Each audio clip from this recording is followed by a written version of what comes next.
Well, a very good morning to all of you, first of all, and welcome back to school. आज तो school से classes है। पीछे का board का एनवायरनमेंट वगैरह देख के तो आई थिंक आइडिया लग ही गया होगा, है ना? तो I don't think there is anything unusual in that, isn't it? चलो, so good morning messages from Aryan, Rishabh, Harshit, Garv, as usual प्रणाम, अंश, पार्थ। अच्छा, अभी मैं सोच रहा था कि कुछ क्वेश्चंस में भी कर लेते हैं फ्रॉम दी एक असाइनमेंट मैंने, लेकिन अब पता नहीं इसको कैसे शेयर करेंगे और क्या क्या करेंगे, ये कैसे करेंगे ये नहीं पता। ठीक है ना? श्रेयस इज आस्किंग कि कल क्या आधा ऑनलाइन और आधा ऑफलाइन होगा। Well that's a mystery, let's see, कल का कल ही देखते हैं, है ना? लेट्स सी कल का क्या होता है। अभी तो एज ऑफ नाउ तो कुछ नहीं पता, ठीक है ना? चलो एक काम करते हैं, कुछ क्वेश्चंस पहले एक असाइनमेंट मैं देखता हूं इसको शेयर कैसे करूं।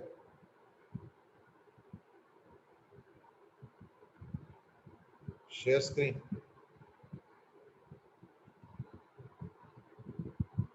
ओके। तो this is an assignment, are you able to see fully या नहीं? Yes sir. पूरा नहीं दिख रहा है ना? मुझे भी लग रहा है कि शायद इसमें व्यू करना पड़ेगा, हाइड थंबनेल वीडियो। अब दिख रहा है?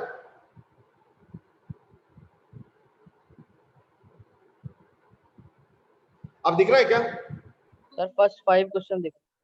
हाँ हाँ, अभी 5 ही दिखने दो पहले, है ना?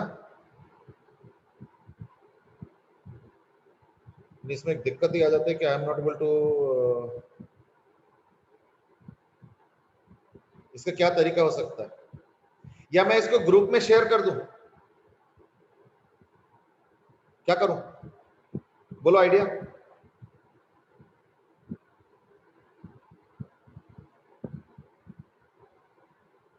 ओहो, ये तो कुछ और शेयर हो गया।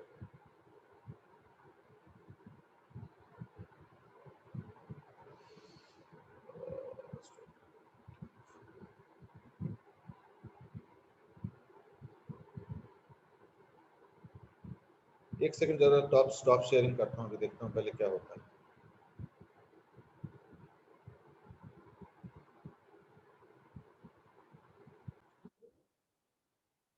Something else then, fine.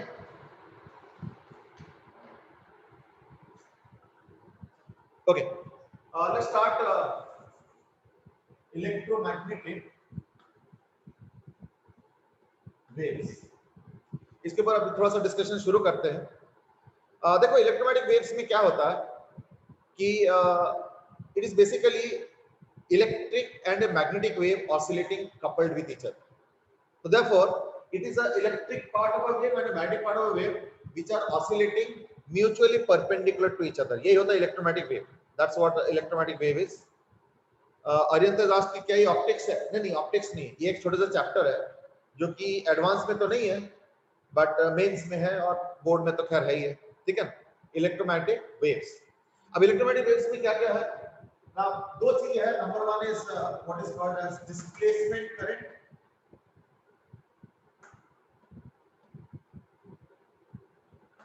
ठीक है? Number one is displacement current and number two is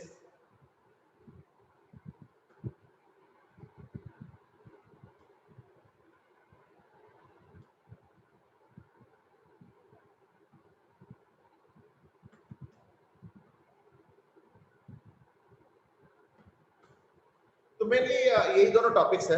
एक है डिस्प्लेसमेंट करंट और एक है इलेक्ट्रोमैग्नेटिक स्पेक्ट्रम के ऊपर डिस्कशन, ठीक है? तो डिस्प्लेसमेंट करंट में क्या है, एक्चुअली पता क्या हुआ कि अगर मैं एम्पियर्स लॉ लगाता हूं, तो ध्यान से सुनना, अगर मैं एम्पियर्स लॉ लगाता हूं तो देखो क्या होता है। लेट अस से एक आरसी चार्जिंग सर्किट लेता हूं, एक आरसी चार्जिंग सर्किट लेता हूं सपोज, और ये रेजिस्टेंस है, ये कैपेसिटेंस है, तो ये RC चार्जिंग सर्किट हो गया। हमें पता है कि इसमें करंट फ्लो होता है बट रिड्यूसिंग करंट होता है। चलो कोई बात नहीं, अब इसमें करंट फ्लो होगा,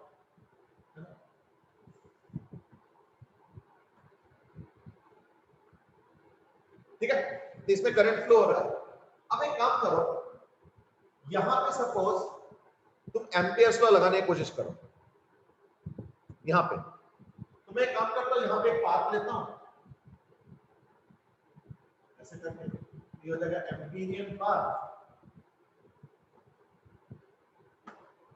और अगर मैं यहां पे इंटीग्रेशन b डॉट dl लगाता हूं तो क्या होगा ना, integration b dot dl is equal to mu naught I। ठीक है, सो इट रिकंसाइल सर, इसमें ऐसे कोई दिक्कत वाली बात नहीं है, इसमें रिकंसाइल होता है तो सब फिट है इस पॉइंट। लेकिन यही अगर यहां पे करोगे तो, है ना, तो अगर यहां पे करते हो ऐसे ही एक पाथ लेके एम्पीरियन पाथ, फिर एक प्रॉब्लम आता है। पता है प्रॉब्लम क्या आता है कि integration b dot dl is equal to mu naught I, तो यहां पे तो कोई करंट है नहीं, इस पॉइंट पे कोई करंट तो है नहीं, है या नहीं, देयर इज नो करंट, तो देयरफॉर फिर क्या लिखूंगा, तो मैं से ठीक है करंट नहीं तो हमें क्या दिक्कत है, दिक्कत है, पता है क्या दिक्कत है, यहां पे जब एक्चुअली प्रैक्टिकल किया गया, प्रैक्टिकली तो देखा गया कि वहां पे भी मैग्नेटिक फील्ड है, तो therefore B is present there also, यहां पे भी मैग्नेटिक फील्ड प्रेजेंट है इस जगह पे। अब साइंटिस्टों को समझ में नहीं आया कि ये क्या चक्कर हो गया, B डॉट dl में B तो मौजूद है पर यहां पे कोई करंट तो पास हो नहीं रहा, because the current here is what is the current between the capacitor plates, 0, so I is equal to 0 between plates। अब बताओ B डॉट dl तो एग्जिस्ट कर रहा है लेकिन करंट तो है नहीं, अब इसको रिकंसाइल कैसे करें, इसको रिकंसाइल कैसे करें, तो एक्चुअली ये समझ में नहीं आया, ठीक है ना।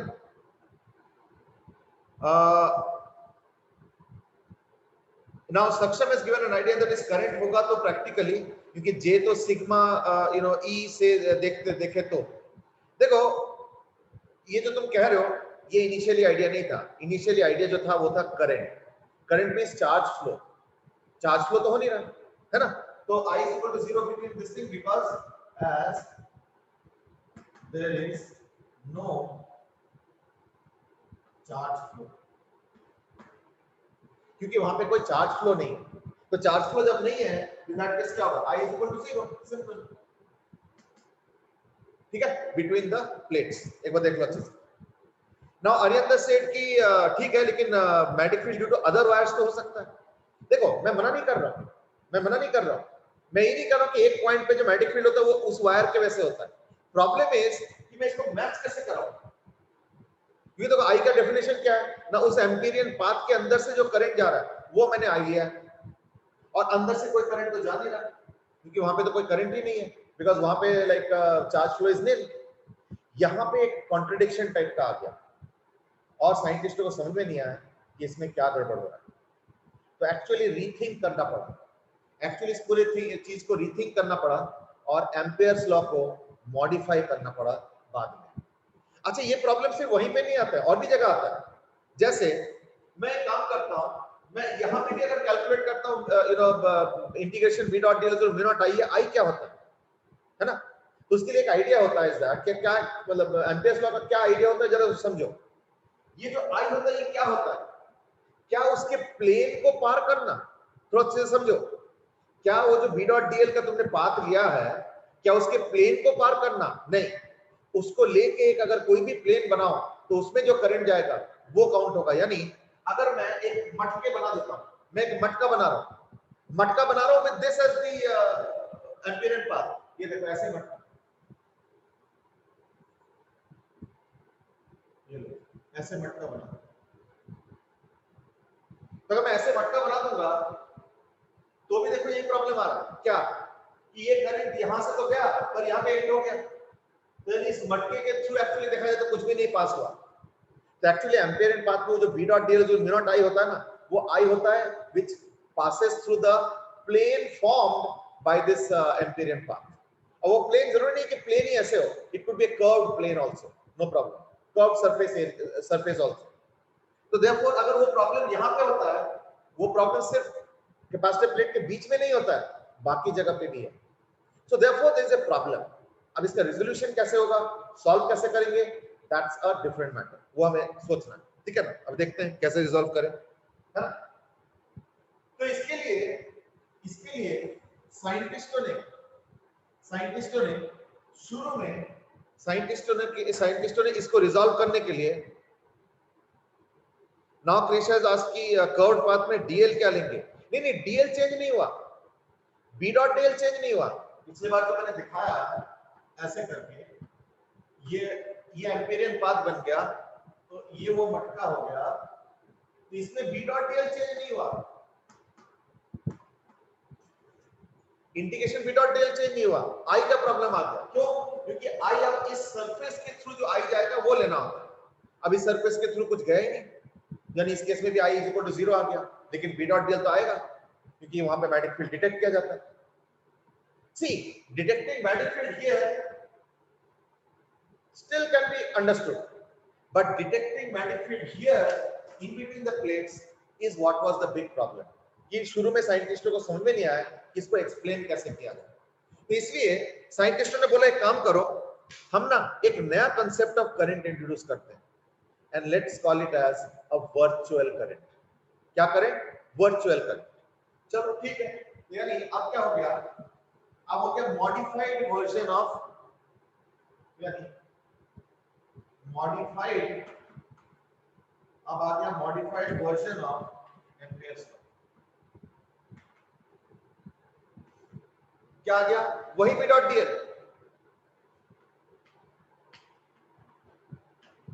लेकिन अब क्या हो गया, म्यू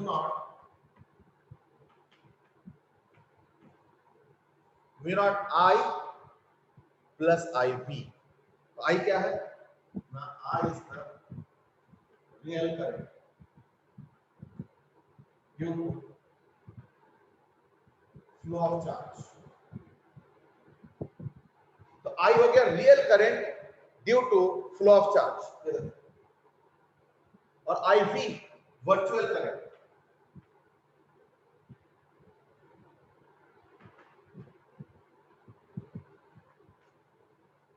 अब तुमने वर्चुअल करंट क्या है, ये virtual current is not because of flow of charge but because of electric field.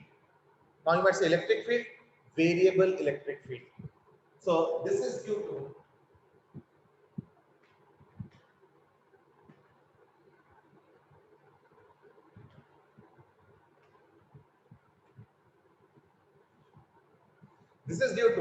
variable electric field. Now there are some more questions, and that is ये कैपेसिटर प्लेट्स के बीच J equal to sigma ये क्यों नहीं लगा के एक बार फिर से एक्सप्लेन कर दो।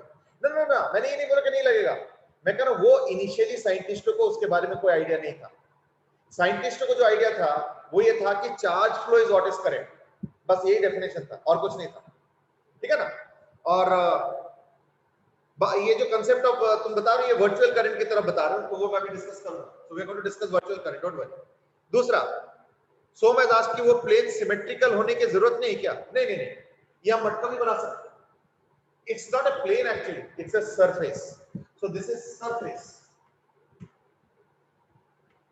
ये जो b dot dl is equal to mu not I होता है, ये आई क्या होता है, ठीक है ना। I is the current passing through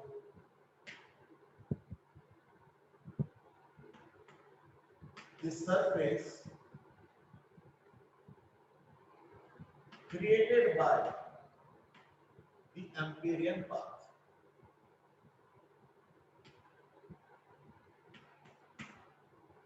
Is the current passing through the surface created by the Amperian? वो जो surface create हुआ ना उसके थ्रू, अब वो surface तुम जैसे मर्जी ले सकते हो, उसमें कोई दिक्कत नहीं, that's fine, ठीक है ना। तो वो चीज, is the current passing through the surface created by the ampering path. Now that is how it is supposed to be understood or appreciated.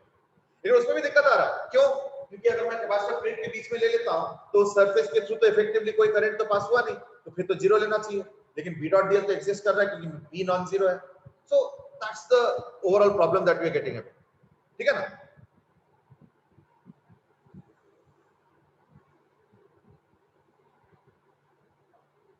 So now we are getting into this thing कि ये virtual current क्या है. तो मैंने पहले बोला virtual current is that current which is not exactly due to flow of charge but because of variation of electric field. और वो कैसे काम करते हैं वो देखते हैं. तो एक काम करता हूं, मैं एक प्लेट लेता हूं,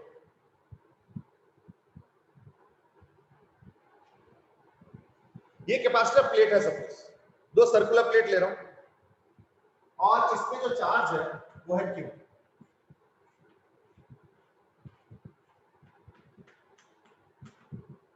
तो इलेक्ट्रिक फील्ड पास होगा, है ना? चलो ठीक है. तो अगर मैं यहां पे एक सरफेस बनाता हूं, कोई भी सरफेस जैसे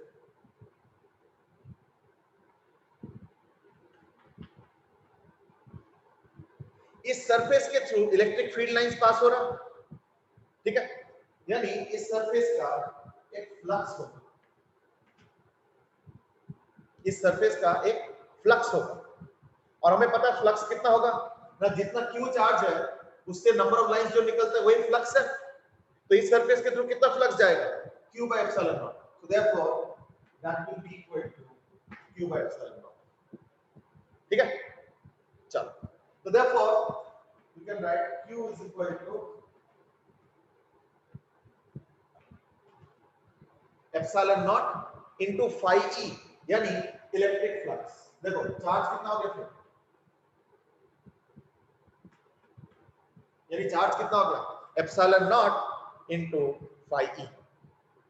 Therefore virtual current क्या होगा? Therefore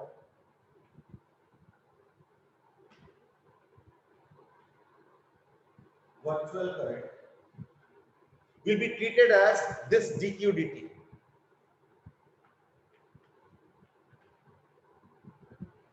ये जो वर्चुअल करंट इनिशियली नाम दिया गया था, इसी का नाम बाद में चेंज करके डिस्प्लेसमेंट करंट नाम दिया गया. So this virtual current was not later on said as virtual current, but the new name is going to be what? The displacement current. So therefore,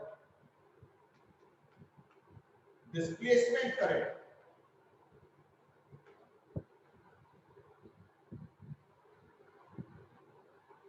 is equal to this dq dt is equal to what? Epsilon naught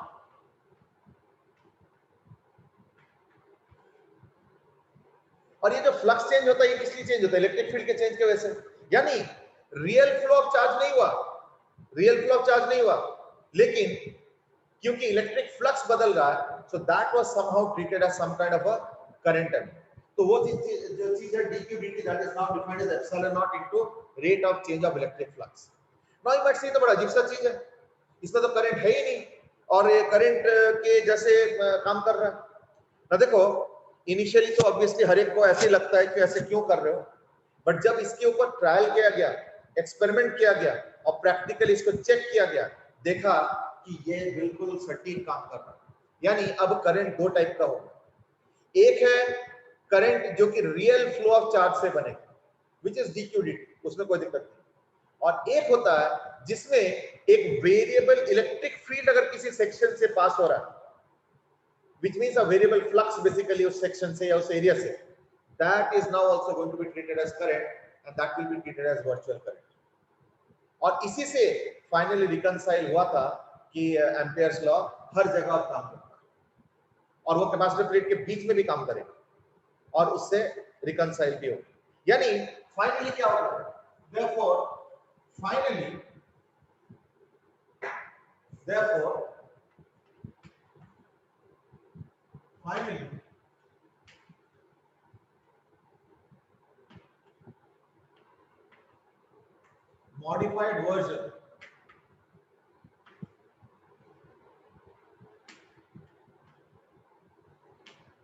modified version of Ampere's law became what?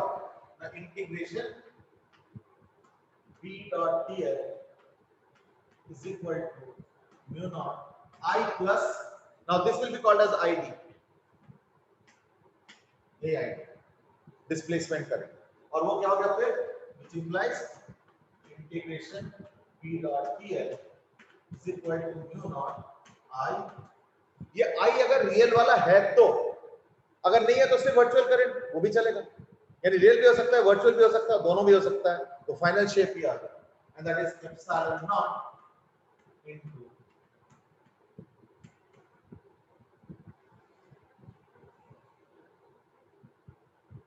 This is the final shape. और actually जो हमने अभी तक Gauss law पढ़ा है ना, वगैरह वगैरह चीजें हमने जो पढ़ा है, एम्पियर्स लॉ और भी चीजें, तमाम चीजें पढ़ा है, और हमने फैराडे भी पढ़ा है. तो एक्चुअली अगर देखा जाए तो actually you know, if you sum up all these will be called as the set of 4 laws which are called as laws of basic laws of electromagnetism. So let me just list all of them. यानी basic laws of electromagnetism क्या होगा, यानी final shape of basic laws of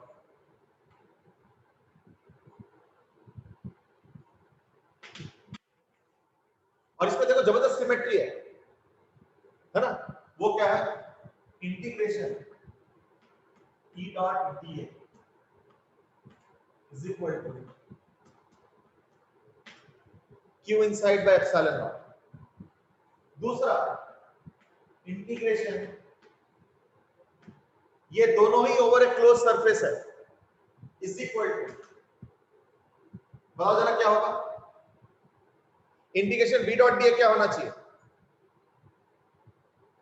अरियंत दास के आपने virtual current पे cross क्यों लगाया, वो मैंने बोला ना कि अब वर्चुअल करंट नाम नहीं है, सबसे पहले इस करंट का नाम दिया गया था वर्चुअल करंट, अब इसका नाम बदल दिया गया, अब नाम दिया गया डिस्प्लेसमेंट करंट. तो काट दिया कि virtual current name is no more used, what we are now going to use is what, displacement current.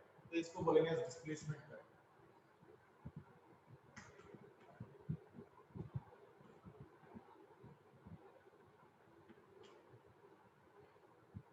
लेकिन जब शुरू में इंट्रोड्यूस किया गया था ना, it was called as virtual current. क्यों, क्योंकि कोई करंट तो दिख नहीं रहा, लेकिन उसके करंट का फिर भी एक सेंस बन रहा, तो साइंटिस्टों को भी समझ में नहीं आया कि क्या चक्कर है, तो they called it by the name virtual current यानी डिस्प्लेसमेंट करंट.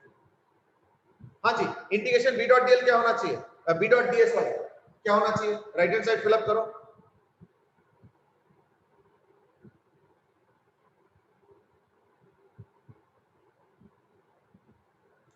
अच्छा एक चीज बताओ मुझे, इसको आंसर करने के पहले, इज दैट कि चार्ज का काउंटर पार्ट मैग्नेटिज्म में क्या है.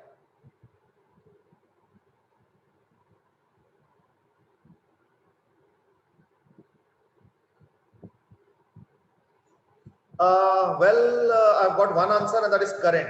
क्या चार्ज का काउंटर पार्ट करंट है, सोचो जरा.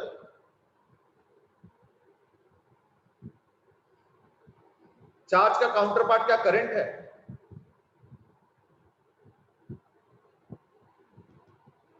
ओके, भव्य also said current, सबने करंट ही बताया बस. तो ओके, इंटरेस्टिंगली करंट नहीं है, चार्ज का काउंटर पार्ट है मैग्नेटिक पोल. ठीक है ना, याद करके देखो, शायद हमने किया होगा, हमने बार मैग्नेट किया था ना, हमने बार मैग्नेट किया था ना. हाँ, तो वही बस बार मैग्नेट ही तो है. कैसे होता है ना, अगर चार्ज में देखते हो क्यू चार्ज, तो r डिस्टेंस दूर जो इलेक्ट्रिक फील्ड होता है वो क्या होता है, kq by r square, where k is equal to 1 by 4 pi epsilon naught.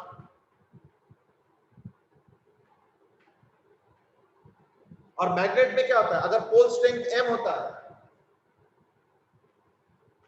तो r डिस्टेंस दूर क्या होगा, जो मैग्नेटिक फील्ड b होगा, मैग्नेटिक फील्ड b होगा, वो क्या होता है, mu naught by 4 pi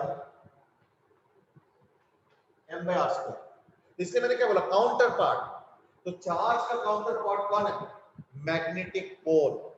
तो देयरफॉर इलेक्ट्रिक चार्ज का जो काउंटर पार्ट है वो कौन है, मैग्नेटिक पोल. ध्यान रखना. तो देयरफॉर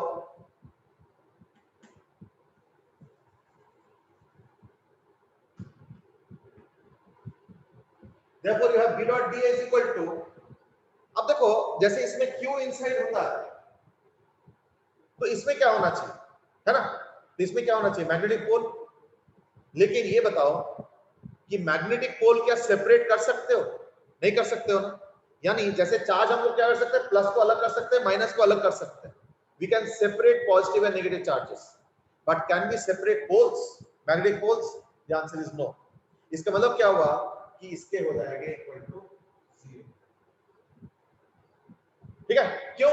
क्योंकि क्योंकि क्योंकि magnetic monopoles do not exist. जैसे ये चार्ज में क्या होता है, पॉजिटिव अलग और नेगेटिव अलग हम कर सकते हैं, सेपरेट कर सकते हैं, पोल्स में नहीं कर पाओगे। जहां पे नॉर्थ पोल होता है वहीं पे साउथ पोल होता है, और ये अलग नहीं हो सकता। That is the problem. And therefore the v dot dA integration over a closed surface will always be equal to 0. Reason being that, reason क्या, the magnetic monopoles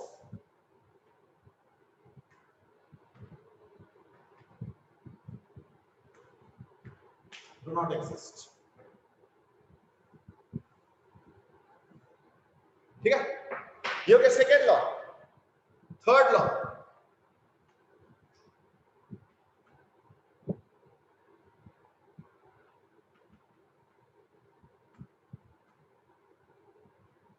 E dot dl, यही होता है बेसिकली जो voltage create होता है, ठीक है, is equal to minus of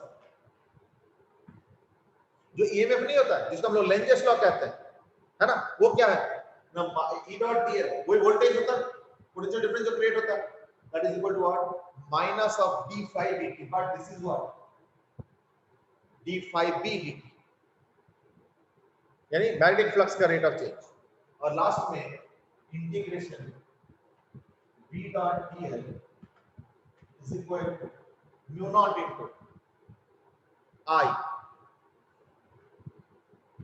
plus वही जो वर्चुअल करंट जिसको मैंने डिस्प्लेसमेंट करंट बोला है, that is epsilon naught into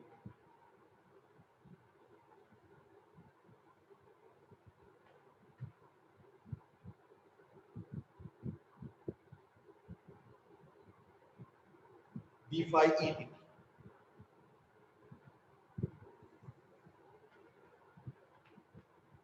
ठीक है, is equal to mu not into I plus epsilon naught into d phi e dt। d phi e dt मतलब हो गया rate of change of electric flux. यानी देखो rate of change of electric flux के साथ ये link है v dot dl, और rate of change of magnetic flux के साथ देखो e डॉट dl लिंक।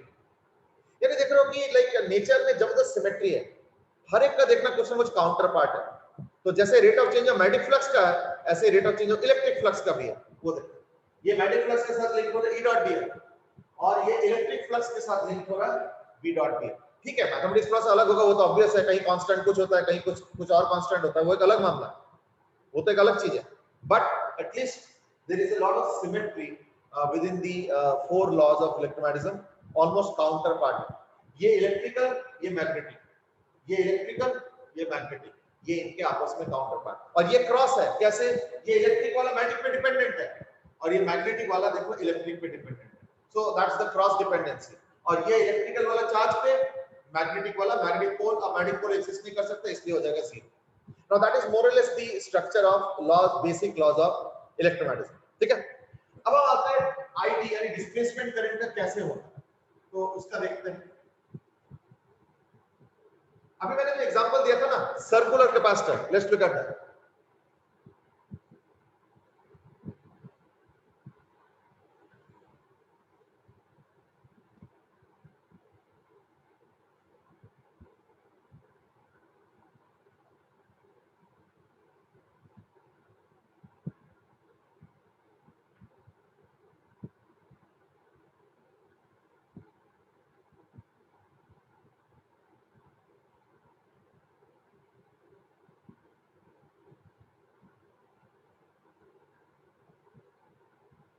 ठीक है, देखिए, और यहां से इलेक्ट्रिक फ्लक्स ऐसे करते हैं, ये फील्ड लाइंस है, ये फ्लक्स हो गया। अब देखो, लेट अस से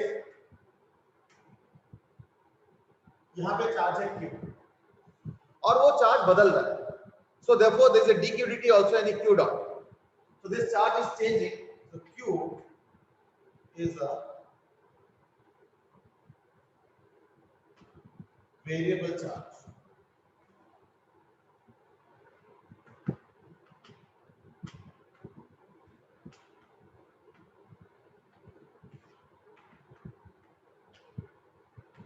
और वो बदल रहा है, यानी एक dq dt भी है, ठीक है। तो फिर क्या होगा, मैं एक काम करता हूं, यहां पे एक एरिया लेता हूं ऐसा, तो मान लो इसका एरिया है कैपिटल,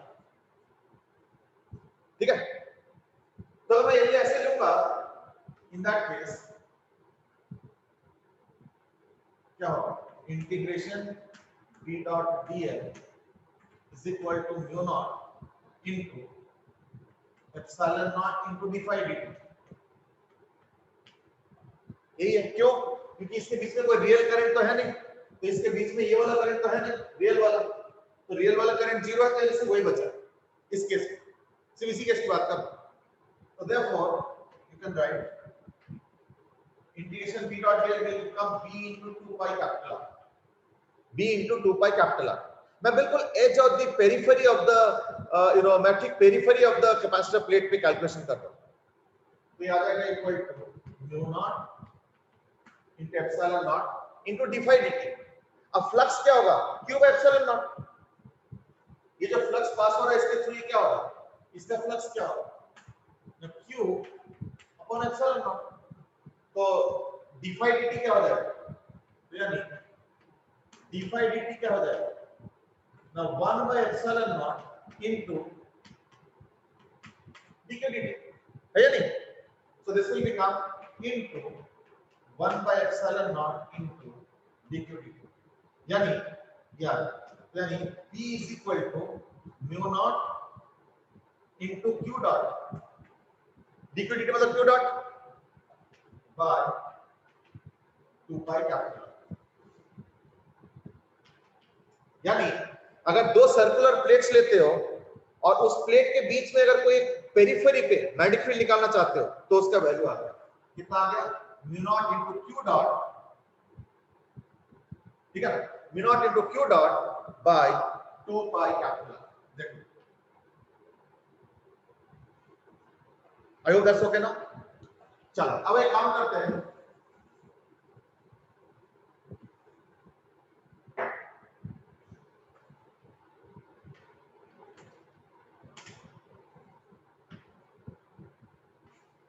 ये हमने क्या निकाला, ये हमने निकाला कैपेसिटर प्लेट के बिल्कुल एज वाले पोर्शन पे जो पॉइंट है उस पे मैग्नेटिक फील्ड कितना होगा वो हमने निकाला, but I am also interested in finding out magnetic field at inner point and outside point also.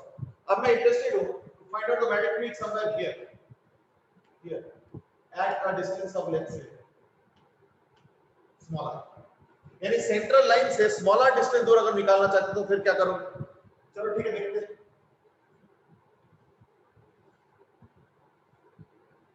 अगर स्मॉलर डिस्टेंस दूर करोगे तो ये हो गया एम्पीरियन पाथ, ये एम्पीरियन पाथ हो गया, यानी इंटीग्रेशन b डॉट dl क्या होगा, b into 2 pi r। ये तो हमें पता है कि वो b डॉट dl भी b into dl into cos 0 वगैरह वो सब करके अल्टीमेटली यही होना है, b into 2 pi r is equal to mu naught epsilon naught into d phi। अब फ्लक्स को लेके थोड़ा प्रॉब्लम है, पता क्या प्रॉब्लम है, देखो कैपिटल आर रेडियस पे क्यू चार्ज है, कैपिटल आर रेडियस पे क्यू चार्ज है और उसका भी रेट ऑफ चेंज है कुछ, तो स्मॉलर रेडियस पे क्या चार्ज है ना, प्रोपोर्शनल टू द एरिया, तो प्रोपोर्शनल टू एरिया का मतलब small r square by capital R square, तो therefore you have b into 2 pi r is equal to mu naught epsilon naught into 1 by epsilon naught into q dot पूरे वाले का है पर मुझे सिर्फ स्मॉल r वाले हिस्से का चाहिए, तो क्या होगा, into small r square by capital R square, है ना, तो into small r square by capital R square. Are you getting, ये वो flux. Now now let's look at some of the questions that are coming up. Som has asked कि वो E dot DL, अच्छा मैंने देखा ही नहीं था actually इसके पहले. E dot DL वाला बता दो. E dot DL वाला बेटा हमने कर रखा है ना, याद है ना? हमने अगर याद होगा हमने किया था वो नॉन कंजर्वेटिव इलेक्ट्रिक फील्ड, वही है. तो हमने ऐसे ही तो किया था ना, E dot DL integration is equal to EMF, और EMF क्या होता है माइनस d phi dt. तो बस दोनों को जोड़ लो, यानी integration closed integration E dot DL is equal to minus of d phi dt. So तुम्हारे क्वेश्चन का आंसर तैयार है. सक्षम है आल्सो आस्क कि उस मैग्नेटिक फील्ड की डायरेक्शन का कैसे पता चला ना. मैग्नेटिक फील्ड का डायरेक्शन वही है जो कि नॉर्मली होता है, यानी अगर मान लो बाहर के सर्किट में अगर I करंट जा रहा है तो उसके वजह से जैसे मैग्नेटिक फील्ड नहीं होता इस तरीके से यूं ऐसे, तो अंदर भी ऐसे ही होगा. यहाँ पे जो मैग्नेटिक फील्ड होगा ऐसे होगा, या अगर नीचे चाहिए तो ऐसे होगा, नीचे चाहिए तो ऐसे होगा. So it's the same. So the pattern of magnetic field does not change suddenly, वो change नहीं होगा. So the pattern of magnetic field will be the same. ठीक है ना? चलो. So therefore you have B to 2 pi r is equal to ये आ गया. अब क्या हो गया? B is equal to, अब क्या है? epsilon naught तो कैंसिल हो गया. ठीक है? और हो जाएगा mu naught into Q dot into, ठीक है, into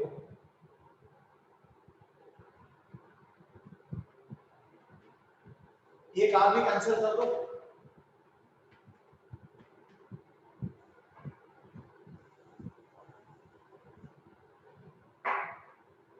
ये हम लोग कैलकुलेट कर रहे हैं B at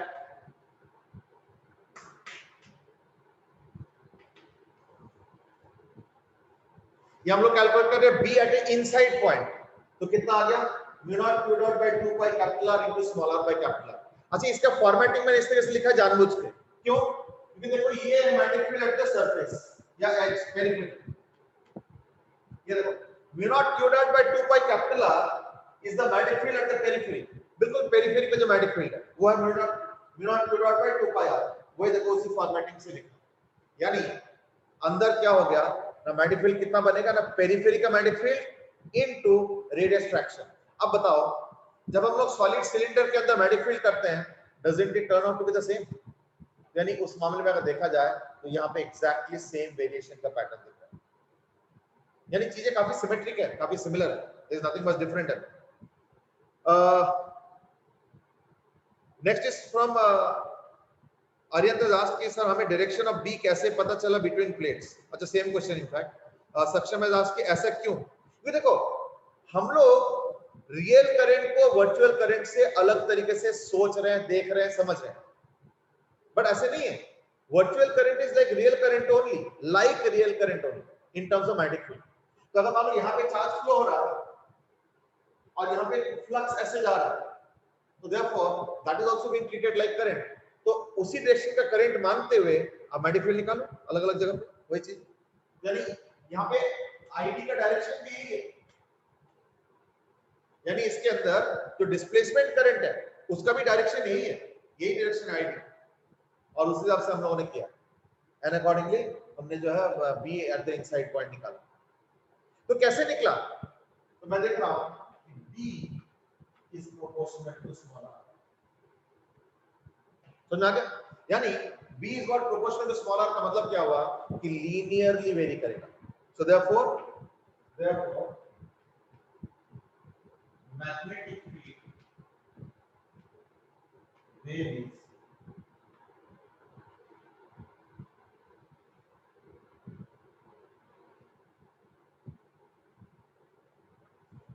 linear.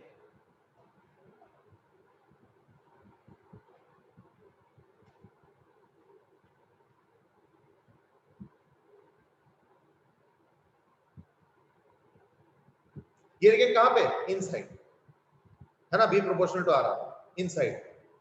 Now also let's find out the magnetic field outside the region. यानी इस रीजन के भी आउटसाइड, इसके भी बाहर. और मैग्नेटिक फील्ड वहां पे भी डिटेक्ट किया गया. मतलब जब प्रैक्टिकल एक्सपेरिमेंट्स किया गया था जहां पे अटक गए थे साइंटिस्ट शुरू में एकदम, मतलब वर्चुअल करंट को इंट्रोड्यूस करने के पहले साइंटिस्ट जो एकदम से हक्के बक्के रह गए, अरे ये क्या हो गया, यहाँ पे मैग्नेटिक फील्ड कैसे आ गया, तो वो मैग्नेटिक फील्ड कितना होगा outside. So let's do it for outside point of. यानी अब हम बता रहे हैं B for outside.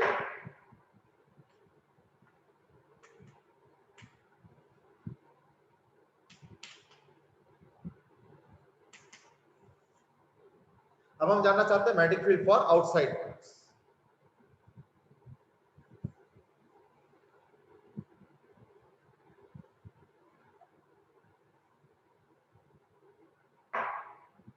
तो ये हो गया कैपिटल आर.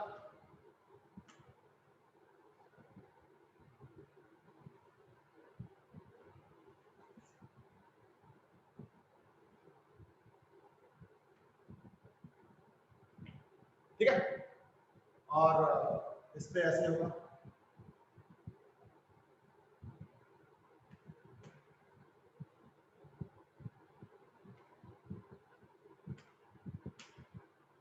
इस बार एम्पीरियन पाथ का जो रेडियस है वो greater than capital R obviously.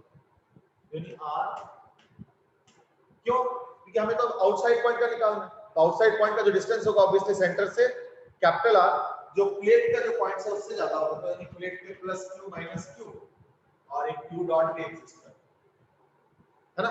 तो प्लेट का जो चार्ज है वो वेरिएबल है, तो किसी भी टाइम जो भी चार्ज है उस हिसाब से rate of change of charge हमें पता है. यानी integration b dot D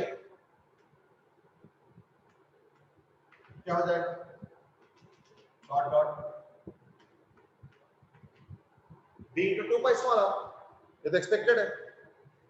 b into 2 pi small r is equal to mu naught epsilon naught into d phi dt. अब एक प्रॉब्लम है, भले हमारा पाथ बड़ा सा है लेकिन जो फ्लक्स एक्चुअली पास और इलेक्ट्रिक को तो इतना ही है, वो थोड़ी अलग हो जाएगा. वो कौन सा अलग हो जाएगा, इतना ही तो इलेक्ट्रिक फ्लक्स पास हो रहा है. अब तुम ये पॉइंट यहां ले लो, यहां ले लो, यहां ले लो, यहां ले लो, यहां ले लो, इससे क्या फर्क पड़ता है, फ्लक्स तो इतना ही पास हो उसके अंदर से. और इस टाइप का सिमिलर सिचुएशन हमने मैग्नेटिक फील्ड में भी देखा था कि भले ही तुमने अपना कितना भी रेडियस बड़ा कर लो, अगर छोटे से रीजन में अगर मैग्नेटिक फ्लक्स है तो हमें उसी से कंसर्न रहता है. तो यहाँ पे भी वही होगा. ठीक है ना. तो एप्सिलॉन नॉट इनटू क्या होगा,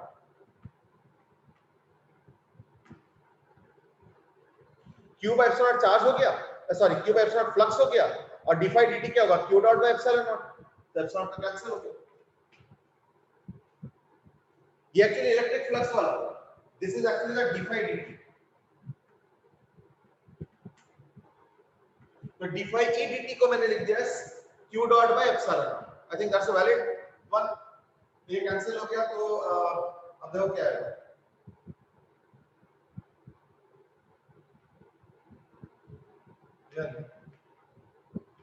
b आ जाएगा equal to mu not q dot by 2 by small.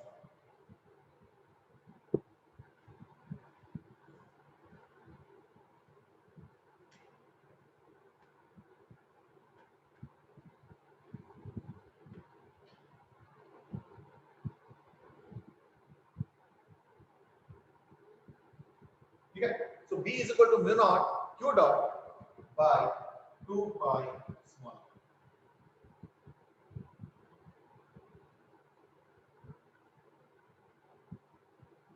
ठीक है, इज दैट ओके.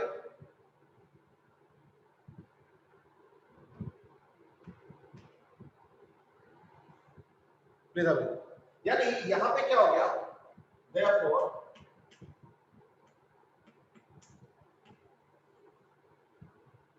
यानी अब क्या होगा देखो, हो रहा अंदर का जो मैग्नेटिक फील्ड है वो प्रोपोर्शनल टू स्मॉल आर है, और जो बाहर का आउटसाइड का मैग्नेटिक फील्ड है वो है inversely proportional to small R.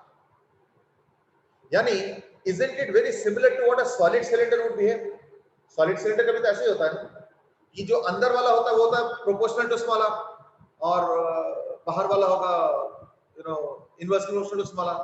तो वही एग्जैक्टली मुझे दिख. Now there is a question that is Saksham has asked is that इसमें फ्रिंजिंग भी तो होगा. देखो सक्षम हम लोग ने इस सब सारे केसेस में आइडियल लेके ही चलते हैं. ऑब्वियसली जो इलेक्ट्रिक फील्ड लाइंस होंगे वो ऐसे नहीं होंगे, वो पता है, वो ऐसे भी होने वाला है, ऐसे ऐसे ऐसे ऐसे है ना, ऐसे ऐसे you, but those are things that we don't take into consideration. What we do is what, yeah, we assume is what, uniform electric field. So we are assuming here, we are assuming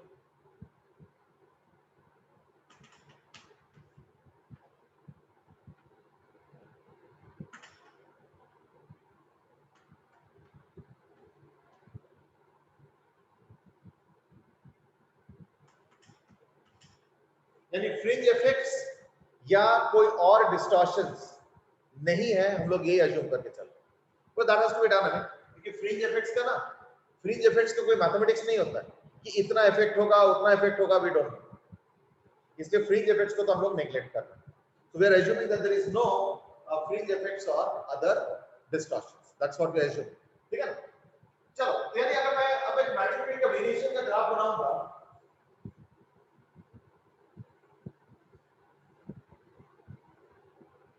ठीक है ना, अगर मैं एक magnetic field का variation का graph बनाऊंगा,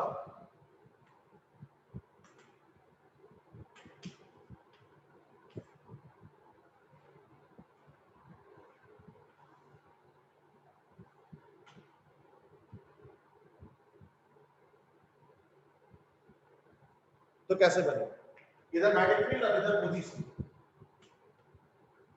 अभी थोड़ा सा ग्राफ पलट के बनाना पड़ रहा है, क्यों, क्योंकि पोजीशन अब हम अंदर से बाहर जा रहे हैं।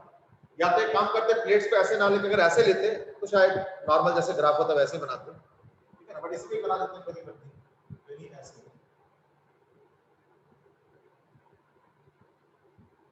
This is also variation. या अगर प्लेट को वैसे बना दो तो थोड़ा सा ग्राफ पैटर्न बनेगा।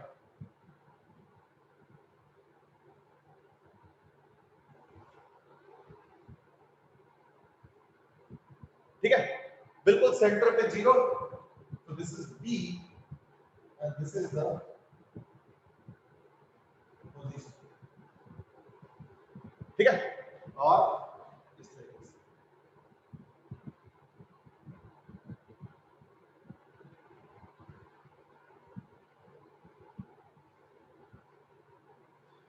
ठीक है, चेक कर लो।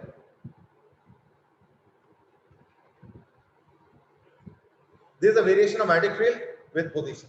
ये inside points के proportional to R,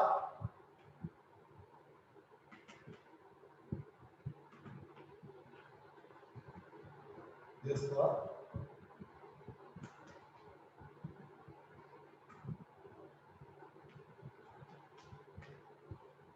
तो खैर मैथमेटिकल आ ही गया था, तो हमने कोई नया चीज नहीं बताया, है ना।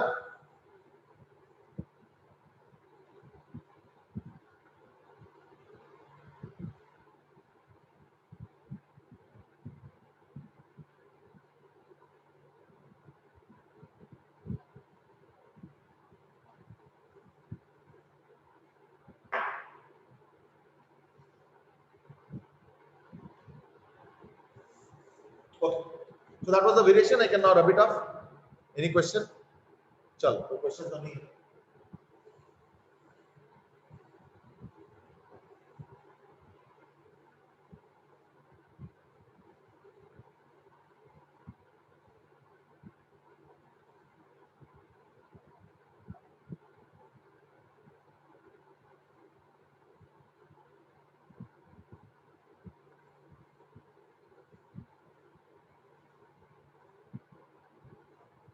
चलो, now that was an introduction to what is called as displacement current. इसके बाद कुछ चीजें हैं basic properties of electromagnetic waves हमें, जैसे इलेक्ट्रोमैग्नेटिक वेव में क्या होता है, some properties of electromagnetic wave.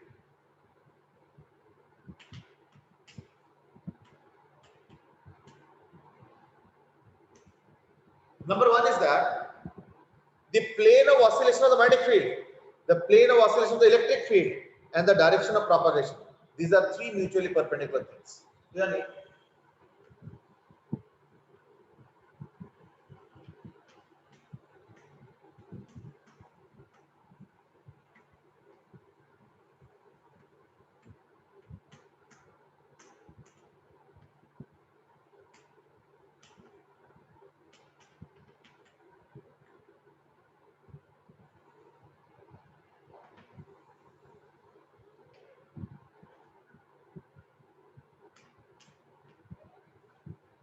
these are three mutually perpendicular.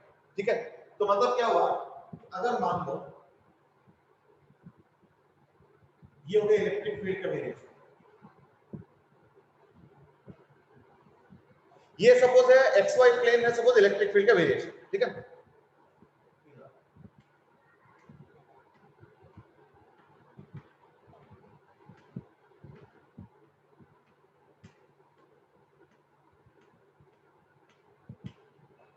Okay, तो इसके अच्छा मान लो इसका direction of propagation x axis, so this is the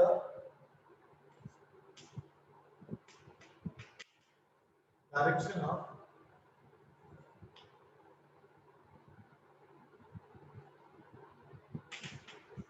this is the direction of propagation of the electromagnetic wave. तो एक्स वाई प्लेन हो गया इसके electric field का वेरिएशन, ये इलेक्ट्रिक फील्ड, तो इलेक्ट्रिक फील्ड एक बार प्लस में होगा माइनस में होगा, तो E not sine omega T time minus के एक्स उसी टाइप का, और एक हो गया मैग्नेटिक फील्ड, ये हो गया मैग्नेटिक फील्ड।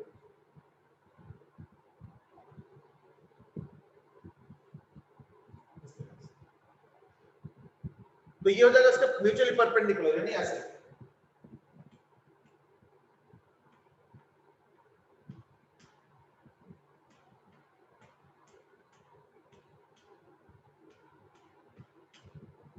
ठीक है। तो इस केस में देखो ध्यान से कि जो इलेक्ट्रिक फील्ड है that are drawn in the xy plane, xy plane पे इलेक्ट्रिक फील्ड वेरिएशन हो रहा है, और जो मैग्नेटिक फील्ड है that is suppose in the xz plane, ठीक है, xz प्लेन पे सपोज मैग्नेटिक फील्ड है, तो क्या होगा, डायरेक्शन ऑफ प्रोपगेशन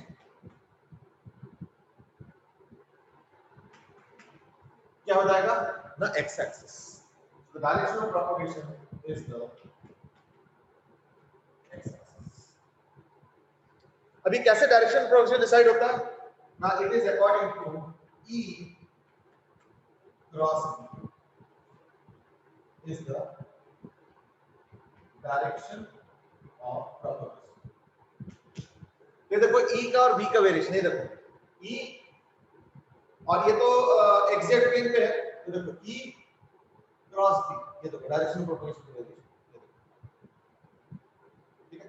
तो E cross B, non image से वन ज्यादा, उसमें भी यही होगा, ये देखो ये E हो गया, ये B हो गया, ये देखो E है ना, सॉरी E क्रॉस B आ रहा, E क्रॉस B हो गया, और इस बार E इधर हो गया, B इधर हो गया, तो देखो E क्रॉस B, देखो E क्रॉस B, ये देखो वेरिएशन। तो देखो जैसे मर्जी कर लो, उससे कोई फर्क नहीं पड़ता, चाहे वो पॉजिटिव वाला साइकिल ले लो, नेगेटिव वाला साइकिल ले लो, तो E क्रॉस B का देखो direction of propagation, E cross B ही जो है डायरेक्शन ऑफ प्रोपगेशन को रिप्रेजेंट करेगा। That's what happens in this particular case, ठीक है। अच्छा, दूसरा चीज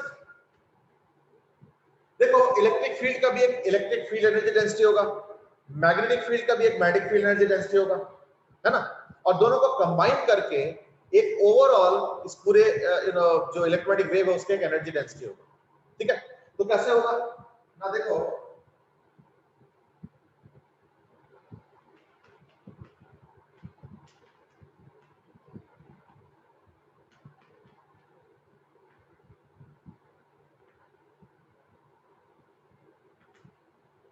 अगर तुम ओवरऑल जानना चाहते हो एवरेज, तो क्या होगा,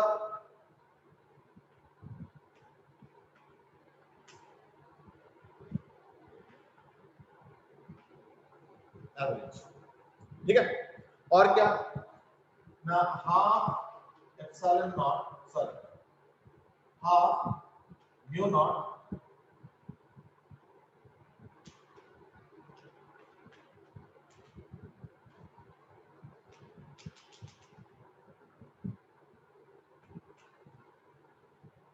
देखिए, भाई कैसे ये क्यों ऐसे कर रहे हो, 1/√2 क्यों कर रहे हो, 1/√2 इज बिकॉज़ ऑफ आरएमएस, याद है ना, आरएमएस से कैलकुलेट होता है, तो ये actually RMS value, half epsilon not E RMS का स्क्वायर, हाफ नीचे mu not into B RMS का स्क्वायर, तो वो चीज के लिए हमने E0/√2 और B0/√2 के साइनसॉइडल होता है, तो they will always be E naught by root 2 and V naught by root 2. ठीक है ना? That's how it is. अब बताओ इसमें इक्वेशन क्या होगा? तो इलेक्ट्रिक फील्ड का जो इक्वेशन होगा that is Ex. Electric field at any value of x क्या हो जाएगा? E naught sin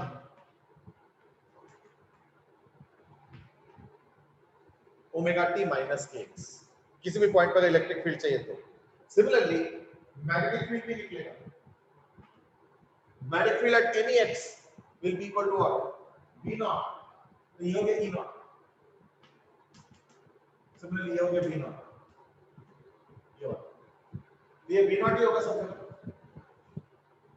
v not, और ये सब जगह e नॉट होगा, है ना? e not is the peak value और इसका v not is the peak value, तो ये हो जाएगा bx equal to v not into sin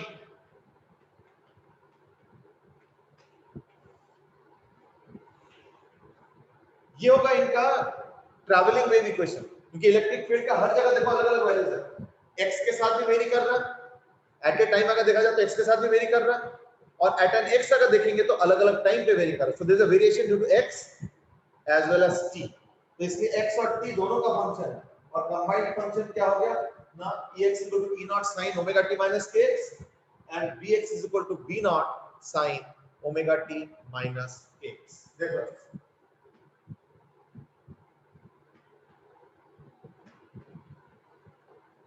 ठीक है, अब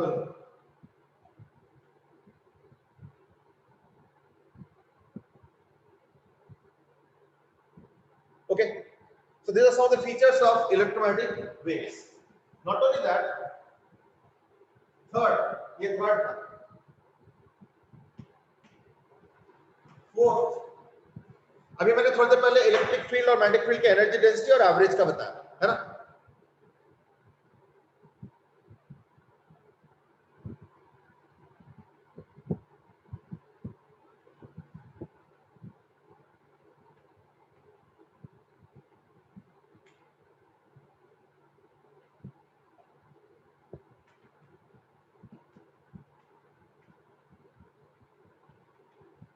Therefore, density of the electromagnetic wave क्या आ जाएगा? इन दोनों को ऐड करोगे, अच्छा इंटरेस्टिंगली ये दोनों हमेशा बराबर आएगा, ये देखना दोनों हमेशा बराबर आएगा, ये दोनों हमेशा बराबर आएगा, इसलिए किसी को भी डबल कर लो, है ना? ये कितना आ रहा है epsilon not e square by 2 वो भी लिख सकते हो, और नहीं तो b स्क्वायर बाय 2 में नॉट ये भी लिख सकते हो, तो that is equal to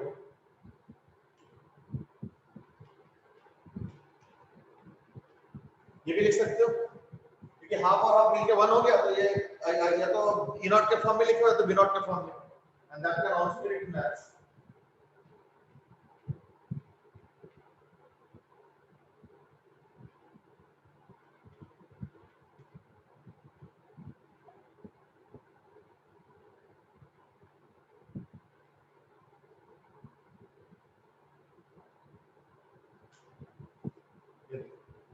epsilon not e not square by 2 और b not square by 2 mu not. देखो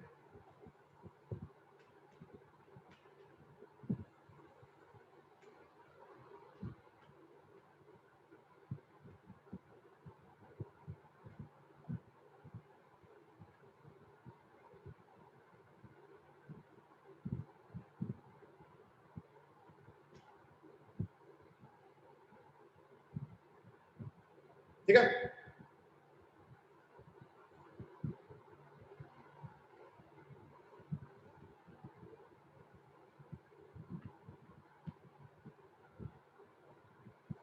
okay, now fourth property is that velocity of electromagnetic wave is given by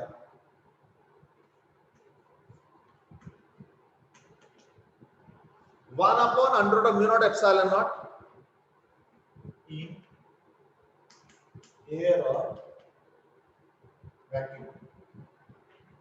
अगर एयर या वैक्यूम में electromagnetic wave का speed जानना चाहते हो c, वो जो आता है 3 × 10⁸ वो ये है, जो कैलकुलेट करके देख सकते हो, देखना वही आएगा, ठीक है ना? आपको मीडियम हो जाए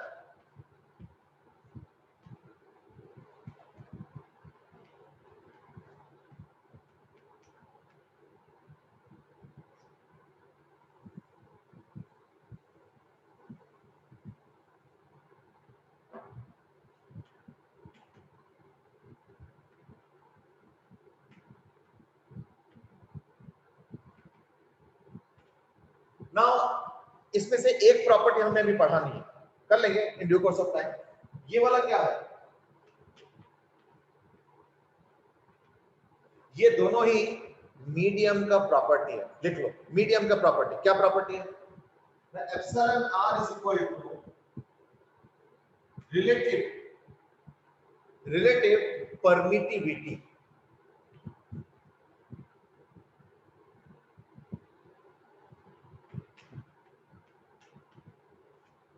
और एप्सिलॉन आर याद रखना यूनिटलेस डायमेंशनलेस क्वांटिटी होता है, it's purely a matter property. अलग अलग मटेरियल्स के अलग अलग म्यू आर में वैल्यू है।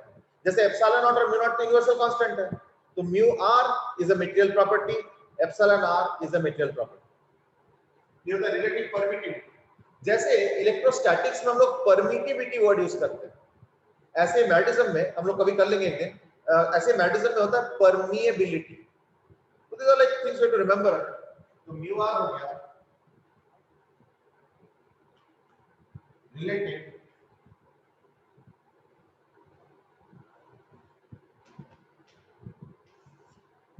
एप्सिलॉन आर हो गया रिलेटिव परमिटिविटी और म्यू आर हो गया रिलेटिव परमिएबिलिटी, और दोनों ही प्रॉपर्टी ऑफ मीडियम, दोनों ही जो है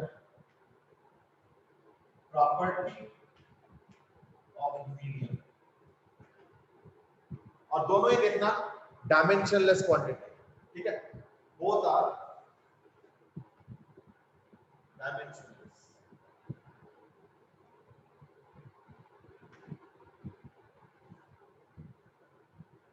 ठीक है, बोथ आर डायमेंशनलेस। देखिए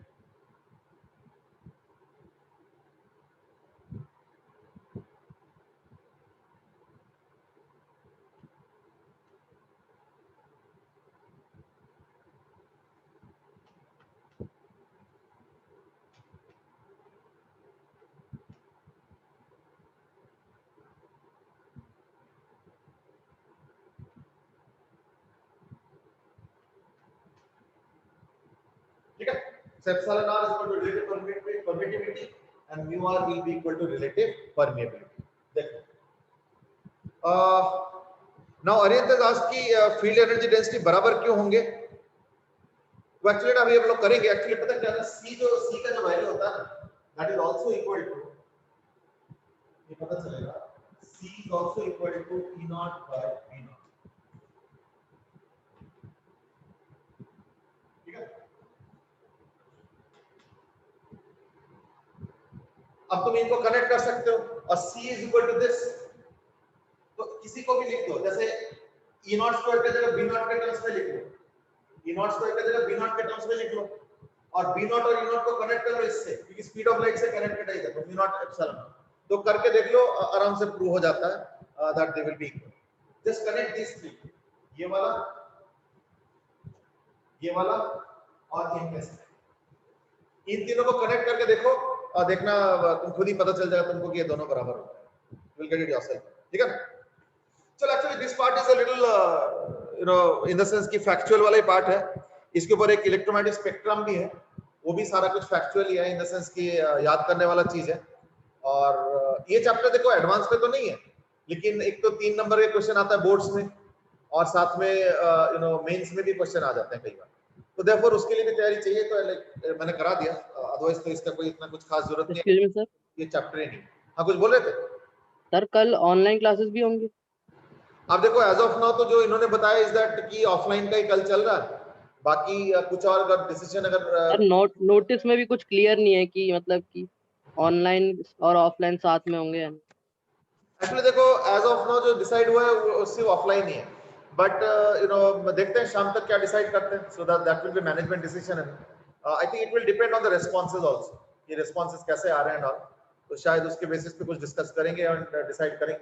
let's see, so let's keep our fingers crossed and see what is the final outcome. ठीक है ना, चलो आज के लिए इतना ही। फिर ये सब टॉपिक्स थोड़े से हल्के हल्के टॉपिक्स है, बट देन मेंस के लिए ये भी इंपॉर्टेंट है, थोड़े से क्वेश्चन आ जाते हैं कई बार एक बार। ठीक है, अच्छा इसका सैटरडे को क्या होगा? सैटरडे को स्कूल है ना, जल्दी ले ले। सैटरडे को छुट्टी होगी, काफी बच्चे नहीं आएंगे, तो सैटरडे को आप क्या कराओगे? कुछ बोल रहे सैटरडे को छुट्टी होगी हो? हाँ? ना, सैटरडे को स्कूल है, हाँ इस पर बार सैटरडे को काफी बच्चों की छुट्टी होगी, तो फिर लेट्स सी क्या होता है। नहीं सैटरडे को फिट जी की क्लासेस भी होती हैं, तो वो बोल रहा था। हमें पता है तो लाइक लेट्स सी, अभी सब मैंने तभी बोला ना fingers are crossed, let's see what happens, what is outcome tomorrow first of all. पहले कल का देखते हैं। या भव्य में मैं जस्ट थोड़ा सा साइड हट जाता हूं, अगर स्क्रीनशॉट लेना तो ले लो, देते हैं।